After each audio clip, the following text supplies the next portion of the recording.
Hello. Welcome to True Crime and Storytime. I'm your host, Christy, and here we tell a true crime or story that you recommended or one that I have been personally interested in. So we are on episode 11, part 2 of the Charlie Bothuell V case. And I want to tell you guys, I want to apologize, okay? Because I know I said that I would upload more consistently. Um, and I did, actually. I started recording and then I had pause. And then I came back and I seen the little thing like it was picking up my voice, but I wasn't recording. So I got upset. And I was like, you know what? I'll work on my dress because I make myself this dress. I'll show you guys when it's done. And then, I'm not going to lie, my family came and it became hotter than a witch's titty out here. And so if you can hear the fans in the background, I'm sorry. I just really needed to cool off before I continued with this video because tell you, my area, we made national records with our heat the other day, and your girl just wasn't feeling it. Also, don't mind the hair. I'm actually trying to install a wig. I've never done it on myself before, but I wanted to try something temporary. Again, I'm not sponsored, but I use this. It is the Bold Hold Lace Jelly by the Hair Diagram. I don't know if you guys can see it. There we go. Hold it up closer. And it's just a temporary lace gel thing. I don't know. Just to try and see if I can do an install before I do something a little more permanent. But Miss Vicky up here, girl, you gave me all the good vibes. All the good vibes. And I thank you because I do struggle with my self-esteem a little bit. Don't mind the noise in the background, you guys. If you don't know, I'm my grandpa's caregiver. We have baby monitors so I can hear him if he needs me, but that also means we're going to hear the dogs in the background. I don't edit those things out because that's my life, and I'm not going to portray this semi-perfect existence on here when I don't really have that. But without further ado, we are getting right into this video. This is the condo in Lafayette Park in Detroit where Charlie lived with his father, his stepmother, and his 2 half-siblings, but it's also where Charlie was found.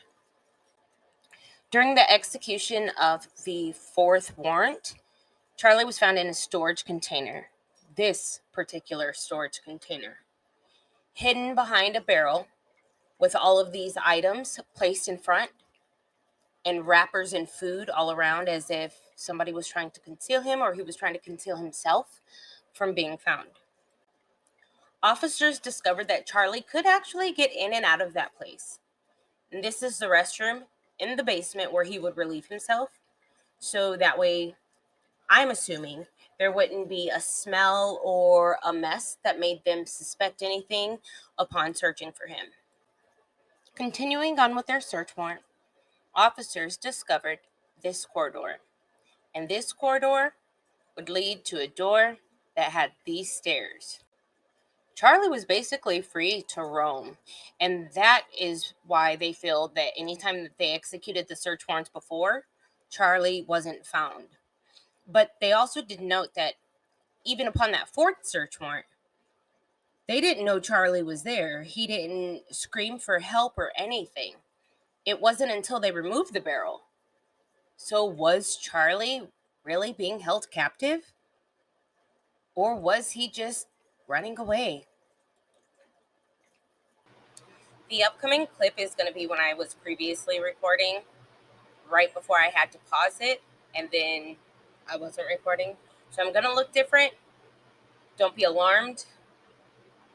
I'm going to look like this for the rest of the video. As stated in part 1 by Chief Craig, there still needed to be an investigation as to why Charlie was in that basement, how he managed to evade them for as long as he did, and so forth. Charlie wasn't the only thing they found, though. Nay. They found a weapon. And little Miss Monique was not allowed to be around weapons. She surely was not. Miss Ma'am was on probation. So they revoked her little ass and sent her right on back to jail. But that wasn't the end of her legal troubles, because the FBI started questioning young Charlie, and young Charlie came back with the craziest story ever. He told investigators that his father and stepmother had that baby living in the basement. They would deprive him of food.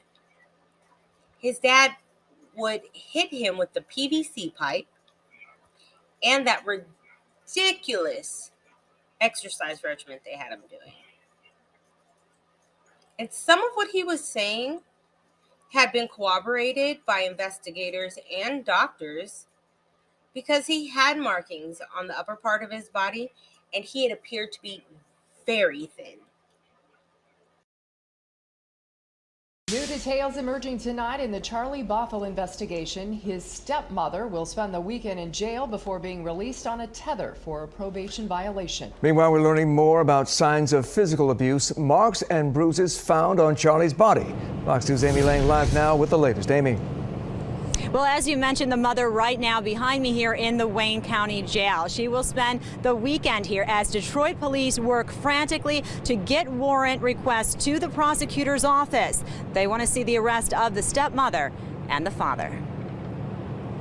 The stepmother of 12-year-old Charlie Bothuell in court on a probation violation. Her husband there to support her. Earlier this year, Monique Dillard Bothuell pleaded guilty to a misdemeanor after she was initially charged with carrying a concealed weapon after her CPL had expired. During one of the many searches of the Bothuell home during Charlie's disappearance, a gun was found, a violation of her probation. She was given a personal bond and ordered to wear a tether, but prosecutors tried to keep her behind bars due to the ongoing child abuse investigation involving Charlie.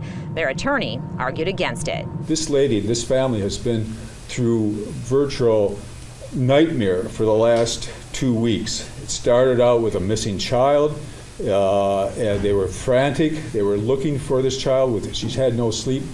Mr. Bothuell's had total chaos in his life. By Friday afternoon, Charlie IV was in another courtroom addressing custody of the couple's 4-year-old son and 10-month-old daughter, now in the custody of relatives because of the child abuse investigation involving 12-year-old Charlie. Revealed in court that the boy has marks and bruises and was allegedly verbally and physically abused by both his father and stepmother. Did your client abuse his child? The answer is absolutely not.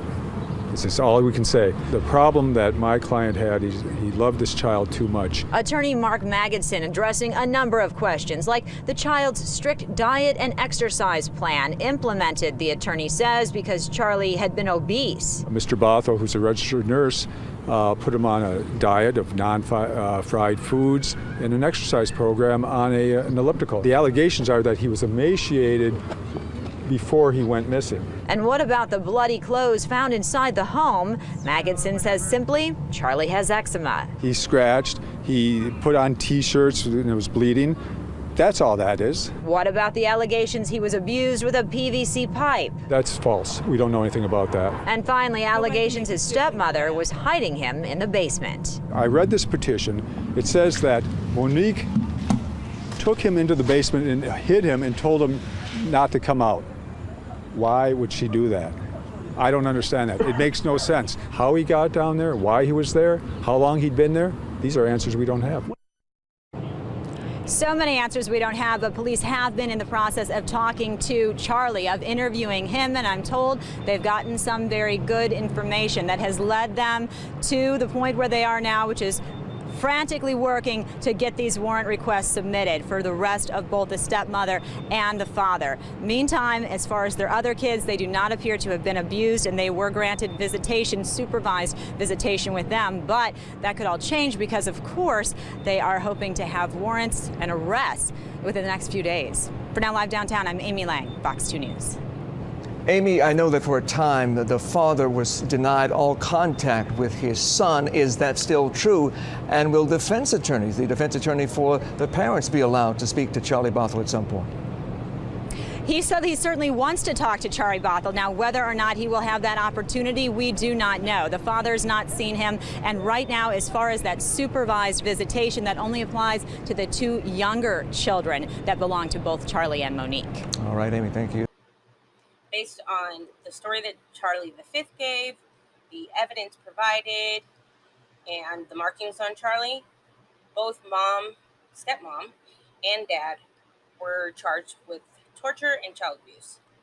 Each of them also had a $500,000 bond. And oddly enough, they are still acting as if they are happily in love. Nothing's going on in their life. Everything is just great. The lawyer, however, threw me off because he said that Charlie IV is a registered nurse. That's why he was on that strict diet. He was on that strict exercise regimen. But the blood is from eczema. I'm sorry. He's a registered nurse. Does he not know how to treat that? Did he not think to take him to a dermatologist? I have eczema. I have it pretty darn bad. All right. When I was growing up, I would scratch like profusely, but it wouldn't leave blood that would make somebody feel as if I was being abused. There would be blood, there would be pus, but it would be like little punctules, right? Like I was being pricked with needles. It wasn't like a gaping amount of blood, and I had it here and here. Now I have it on my elbows. I don't know if you guys could see it because your girl be lotioning herself up. I get them up here on the upper parts of my arms. I get them behind my legs. Like it gets really bad. But he's an RN. Hell, you can put a frozen bag of peas on itchy eczema. Big Daddy with Adam Sandler taught you that, and let me tell you, it's true. It works. I had to do it. We got frozen vegetables. So he's medically sound enough to stop obesity, but not medically sound enough to use Aquaphor or CeraVe or antihistamine or frozen vegetables or a dermatologist. Cortisone 10 stops the itching. But I digress because it's just going to upset me even more. Now, naturally, with charges in jail comes court. And I was thrown back just a little bit by this judge's rulings. I don't know if I necessarily agree, but then I kind of do because this woman is making a whole lot of sense. So I'm going to go ahead and play the clip. You guys can tell me what you think. All of the testimony, I believe 8 days of the testimony. I've also had the opportunity to review all of the exhibits that were admitted on behalf of the people as well as on behalf of the defendants. And with respect to, I want to start with the testimony of Dr. Nazar, and I did allow the people to amend their complaint. The doctor testified on direct examination as well as cross-examination that she made her determination that the child had been tortured, and she used the word tortured, even though it's not a legal term. She said that it was based on her review of the medical history of the child, which has been determined by this court to be incomplete. She said she made her determination based on the medical records of the child, which has been determined by this court that those records were incomplete. She also indicated that she made her determination based on interviews, and the interviews were Kids Talk, FBI, different interviews, and just on some of the cross-examination of Charlie himself, this court finds that those interviews were inconsistent. The doctor also testified that she made her recommendation based on photos of the child. The doctor indicated that in order to determine whether or not a child is abused or tortured, as she indicated, she looked at the fact that Charlie had been isolated. She specifically stated that Charlie had no friends, no girlfriend, and that he was homeschooled. However, the testimony on the record by Charlie himself indicates the total opposite. Charlie testified that he did spend weekends with his mother, that he did have the opportunity to hang out with his cousins, that he did go to the park on occasions, that he did leave the state and spend time with his grandfather in another state. He testified in one of his interviews that he had, anytime he went away from the house on Nicolette, that it was never unmonitored by the defendants. Well, Charlie's testimony on the stand contradicted that interview, because he did go to his mother and to his cousins and to other places, and he was not always accompanied by the defendants. During the examination, the doctor said she made her decision based on the fact that he was isolated from what children do. However, it was clearly brought out on the record, as far as this court is concerned, that Charlie had access to social media. Now, he denied ever using it, and then he said, well, he did, but the specific posts that he was cross-examined on, he said he did not post those things, but he never denied having the social media accounts, which goes against the conclusion of the doctor that Charlie was isolated. The doctor also indicated that Charlie was homeschooled, which happened to be a part of why she ruled that, or she thought that he had been isolated. And it's clear from the record, from Charlie himself, that he was homeschooled. He was having problems in school. He was not making the grade. He was having behavioral issues. And so the decision was made to homeschool. And unless the people are going to find that the state somehow failed, who's responsible for monitoring homeschool, and I didn't see the state, anybody from the state indicated as a defendant in this matter, I certainly can't conclude that the fact that the child was homeschooled is a part of isolation for some cruel or some kind of cruel intention to torture this child. The doctor went on to state that she made her ruling or her determination based on the fact that Charlie had been deprived of water and food. However, during his testimony, Charlie indicated at first, he said that defendant Monique Bothuell, brought him food in the basement. He later testified that he would actually sneak upstairs and get food. And then in his FBI interview, he said that Monique Bothuell never brought him any food.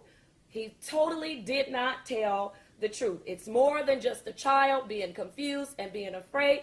They are totally inconsistent stories. What was even more glaring with respect to the testimony about the deprivation of food and water is that on June 25th, 2014, and I'm on page 16 of 79 of the doctor's report, where the hospital said at the time of admission, and I quote, well nourished. No one made a finding that this child had been deprived of any water or any food. It says it. Nobody brought it out. But I told you all, I read all of the records, all of the hundreds of pieces of paper that you all decided to admit into testimony. And glaring in the records, page 16 of 79, it says, child well nourished. The doctor also indicated that she made her recommendation based on the fact that Charlie had been deprived of some of the basic needs, such as using the bathroom, and he was made to hold his bowels. At the hospital, Charlie stated on more than one occasion that he had not had a bowel movement for 10 days. While this may not be important to anyone else, it was important to this court because Mr. Bothuell, Charlie Bothuell, the complaining witness, got on this stand and testified that he would sneak upstairs and use the bathroom. Again, this is more than just a child forgetting something, being nervous, totally inconsistent stories, and I could not believe what he said. The doctor also testified that she made her recommendation of torture because of the excessive exercise and weight loss. However, on cross-examination, Dr. Nazar, who never had a conversation with Charlie, who never examined Charlie, who did not have the complete medical history, did not have the complete medical records, knew about the inconsistent statements in his interviews, assuming that she did. I could never really get clear on whether or not she reviewed all of the interviews, but she never talked to Charlie. And on cross-examination, she indicated that it could have been that he did not have enough food, or it could have been that it was too much exercise that could account for the 25-pound weight loss that the child has sustained over a 2-year period. Now, I bring that point up because when the doctor says, well, it could have been the lack of food, again, the hospital who examined the child at the time that he was brought in, the records say, well nourished. In addition, Dr. Nazar, on cross-examination, admitted that she never reviewed the records of Dr. Mosby, who had examined this child with respect to his weight issues and had developed a plan for Charlie with respect to his weight loss.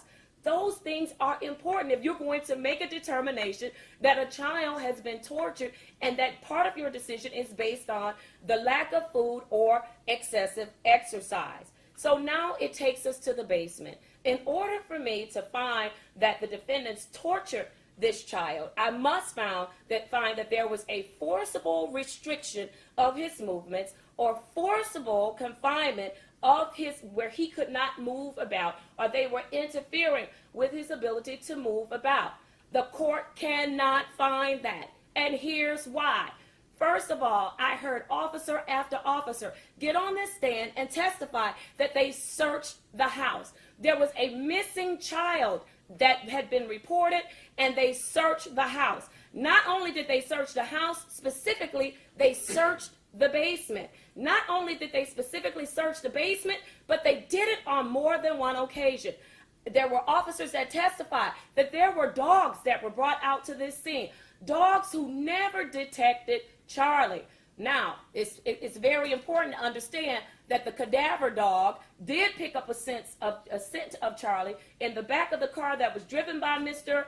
Bothuell and in a dumpster, and I believe there was another hit. However, there was some testimony given that the cadaver dog wouldn't pick up his scent if he was alive. It's for decomposition of the body. But Charlie is still alive. He really did show up and testify here at the preliminary examination.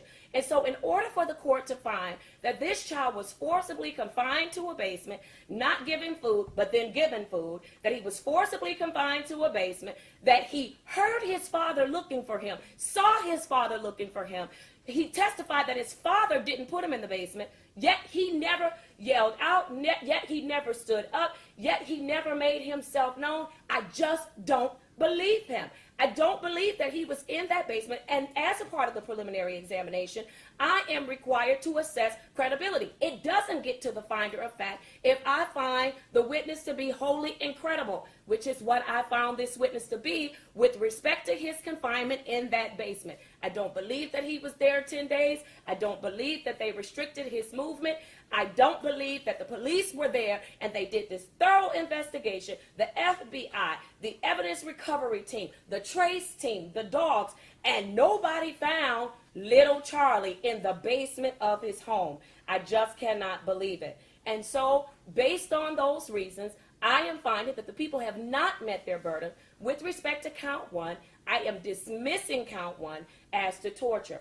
With respect to count two, child abuse in the second degree, you're right, Mr. Smith. I must find that they used reasonable force. The testimony on this record was that this child was punched and that he was choked, that he was he was disciplined with a PVC plastic pipe. Also, the pictures were consistent with his testimony where he said his father took that pipe, put it in his chest, turned it, and broke the skin. I reviewed a photograph that was consistent. The doctor testified that that scar was consistent with the use of that PVC pipe. Also on his buttocks, I reviewed that picture as well, where the child testified that he was in fact hit with that PVC pipe on his rear end. And I looked at the photos and it appeared that that testimony was consistent with what was shown in the photos, and that is not reasonable force. It is not reasonable to discipline a child in that manner. And so I am going to find that the people have met their burden with respect to count two, child abuse in the second degree, as to both of the defendants. That is the court's holding. Anything else on behalf of the people? No, Your Honor, thank you. Anything else? So honestly, I have the same reaction as the judge because he could clearly get in and out. He had a restroom he could use. He was going upstairs sneaking food using the bathroom. He didn't make a sound when the cops showed up. He didn't make a sound when his dad showed up. So was he really being held captive? Was he really being tortured? And I don't really feel as if he was. The abuse allegations, though, I mean, that's a given. You know, there's police testimony, there's Charlie's testimony, there's doctor's reports, all of it. And it just kind of goes hand in hand. Him changing his story, though, I get it. But I also look at the flip side of that, right? Charlie could have been changing his story because he was afraid. Charlie could have been changing his story because he didn't want his dad to get in trouble. And then somebody told him, hey, you got to tell the truth. So I won't really say that he wasn't quite forthcoming. I will say that he, at the time, was just a preteen and maybe didn't know what the right thing to do was. But what happens next is kind of crazy because dad tries to get his other two children. So I'll let you watch the clip and I will be right back. Well, now to an Action News exclusive. Charlie Bothuell IV speaking with us tonight about the child abuse case that's been heard really around the world. Today, he was back in court fighting for custody of his younger children, and he's also fighting to clear his name. Tara Edwards joins us live now with the interview you're going to hear only here on 7. Tara? Well, today, Bothuell pled his case in front of the Foster Care Review Board. He says that he's not only fighting for his kids, but he's also fighting to prove he's innocent. That entire story that was blown up all over the world about me supposedly, beating my son bloody and then having this plastic stick, this bloody plastic stick that they paraded in front of the media, it was a lie. There's no bloody plastic stick pipe. With papers in hand, Charlie Bothuell IV addressed the Foster Care Review Board, showing them evidence from state police that proves some of the accusations against him were wrong. It's just disappointing to me that, you have a DHS worker, state employee, who's responsible for looking out for children to make this up, to tell this patent falsehood, and for my children to, still not be returned to, my full care and custody. Fresh from learning torture charges against Bothuell and his wife Monique Dillard were dropped about a month ago, Bothuell is fighting to get custody of his baby and his 5-year-old son Luke, who's autistic. He tells me Luke has regressed since he's been in foster care. My son Luke, he had began making purposeful vocalizations, and the speech abilities that he gained prior to be taken out of our home, he's regressed now. And all the experts are saying that as a direct result of not getting the services that he needed, that he will probably never be able to speak. From here, the review board will come up with a recommendation, and so will DHS. They will pass it on to a judge who will make a decision at some point. Aside from battling this, Bothuell and his wife still have a child abuse charge, which is punishable up to 10 years in prison. And he's also fighting to clear his name. Wasn't guilty of the torture, not guilty of child abuse. Again, I'm 46 years old, father of 4, grandfather to 2. I'm a registered nurse. I've taken care of hundreds, if not thousands of patients. I've been serving vulnerable populations my entire life. Never had a single accusation against me, ever. And Bothuell and Dillard's trial will begin this fall. Meanwhile, Bothuell will get a chance to visit with his kids next week. Live in Detroit, Tara Edwards, 7 Action News. I'm baffled. I'm baffled. He's currently being charged with child abuse, and then he's going to fight for his other 2 children. Well, he lost.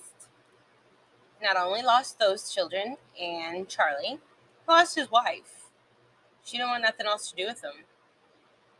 I know that Charlie IV did in fact plead guilty to 4th degree child abuse and, get this, admits to beating his son with that PVC pipe that he swore up and down he didn't hit him with.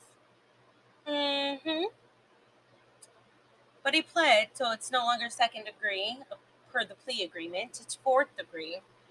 He got 18 months of probation, anger management classes, and he can no longer contact Charlie V. Now, you would think that this is where the story ends, and I say see you guys next time. No. Nope.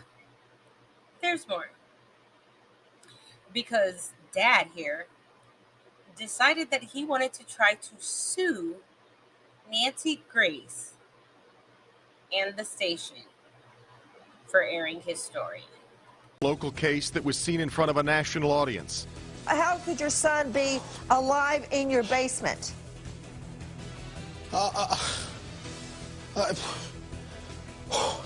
Now Charlie Bothuell is fighting back against TV personality Nancy Grace. Good to have you with us for Local 4 News at 6. The name Charlie Bothuell has become a bit of a household name in Metro Detroit, you'd have to say, over the past year and a half. It really has, Devin, from his missing son to his guilty plea in court just a few weeks ago. Now Local 4 News has learned he's striking back against a TV figure looking for a considerable payday. Let's get to business editor Rod Maloney. He's got the exclusive details tonight on this story. That's right, Carmen. You know, it has been a long and difficult time for Charlie Bothuell. You recognize him here. This is one of his court appearances. And, you know, he faced torture charges with his son, also child abuse charges, lost his job as a registered nurse, also separated from his wife, apparently living with family in West Bloomfield. But then there is this lawsuit filed today against Nancy Grace. Your son has been found in your basement. July 2014, while Detroit police and the FBI furiously search for then 12-year-old Charlie Bothuell V. Charlie IV makes his legendary appearance on the Nancy Grace Show.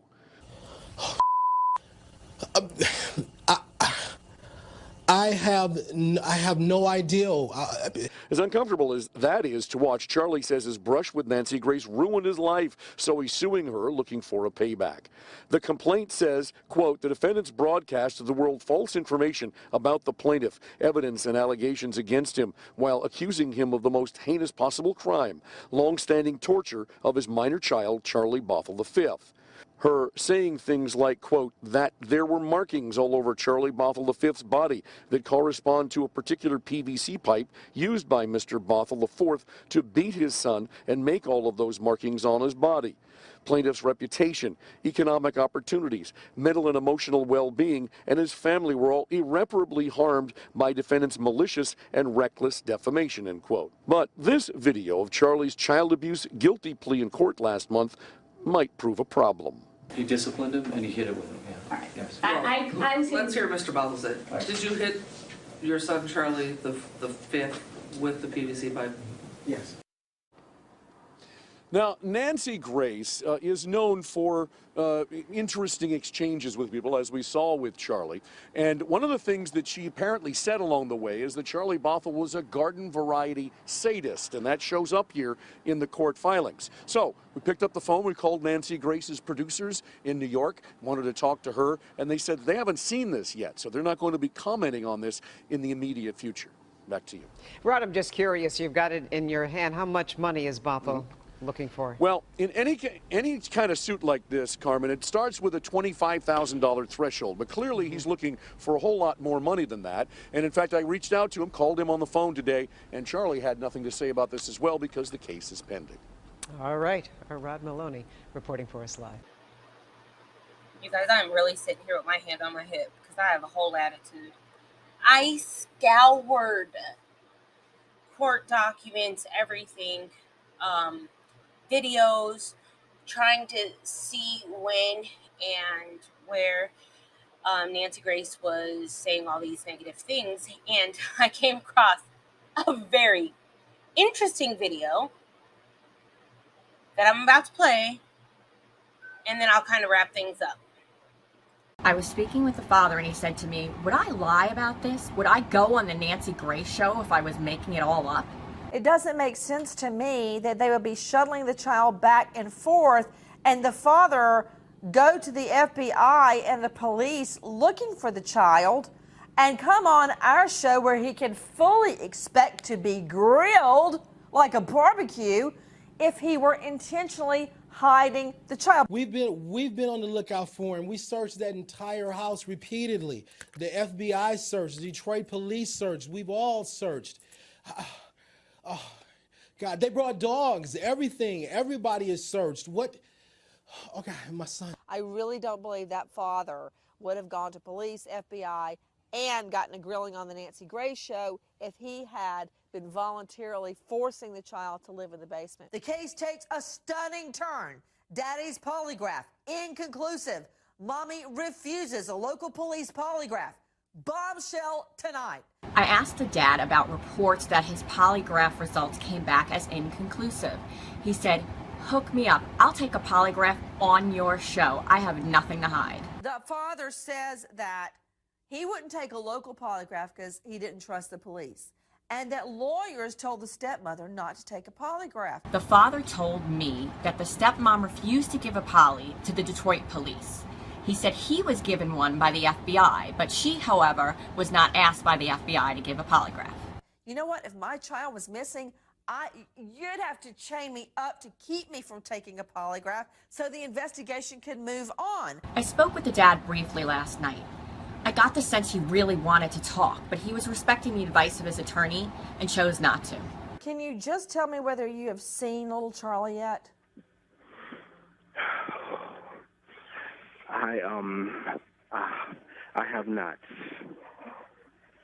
I know that's got to be breaking your heart. Why won't police let you see the boy? Where is he?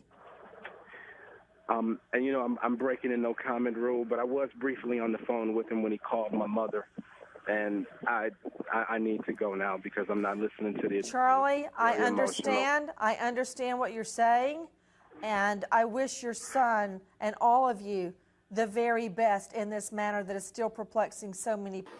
So, I mean, I don't particularly like the Nancy Grace show, particularly. I think I said that right. I don't really like her show because I feel like she is known to be a little judgmental, rude. She talks down to people, and I get, you know, you're trying to get to the bottom of whatever case you're working on, but I mean, come on. There are actually innocent people that are accused of wrongdoings, and to be treated like that, I'm not saying this guy was innocent, I'm saying in general. But what I did find was that District Judge Nancy G. Edmonds actually dismissed the case. So, dude did not get any kind of payout. And why would he? Because he pled guilty and admitting to hitting his son with the PVC pipe. So, why do you deserve a payout? That's still abuse. I don't know. What I do know, though, is that this case made me think of something else that is so current and so relevant going on right now. I was going to do a story on it. I changed my mind because I don't need hate-filled comments in the comment section. But what I was initially going to do was on the Trump case, not on Trump, his case. And here is why. There is something wrong with our justice system. I feel it is warped. And I say this because somebody could be a felon. It doesn't have to be violent, could be violent, who knows? But a felon, believe it or not, cannot work as a family caregiver, or at least out here in Texas, because of state requirements. A felon cannot be a nurse. A felon cannot be a doctor. There are limits to what felons can do. Whether this was Trump or somebody else, there was somebody that was a member of our government, and not just a member, the highest member of our government, that is now being accused of felonies, and he may still get to run this country. Again, this has nothing to do with the person, but our government, because I can tell you, as a vet, there were a lot of people who I knew personally that wanted to join the services but couldn't because of their criminal history. If you cannot defend the country because of your criminal background, then my question is, how can you run it? But because I know how political people are, and I get it, you know, this is our America, we have a right to be political. This is not necessarily a political stance. It was going to be more of a social justice thing. But I also don't want people to feel like I'm just, you know, going after Trump, because our attorney general here in Texas, who I believe is a Democrat, I don't really know. I'm an independent personally. He was just impeached because of his stuff. So fair is fair, in my opinion. I don't care who you are. I just think that either we tighten the laws on our government officials or lighten the laws on our felons. And no, I'm not a felon. I don't even have a criminal history, so I'm just saying it's America. Make it fair. But I decided against it because, again, I don't want to fight with people. But Dad ultimately lost his job as a RN. That's why it made me think of that. Which is good. I mean, if you can beat and abuse and neglect basically your own child, then who's to say what you are going to do to those that you're supposed to care for? At least that's my opinion of it. I know we all have our own, but I do believe that this was just crazy because who does this? I mean, whether the kid ran away and hid down there and was just coming and going, to the father being the abuser, the stepmother maybe having something to do with it, I don't know.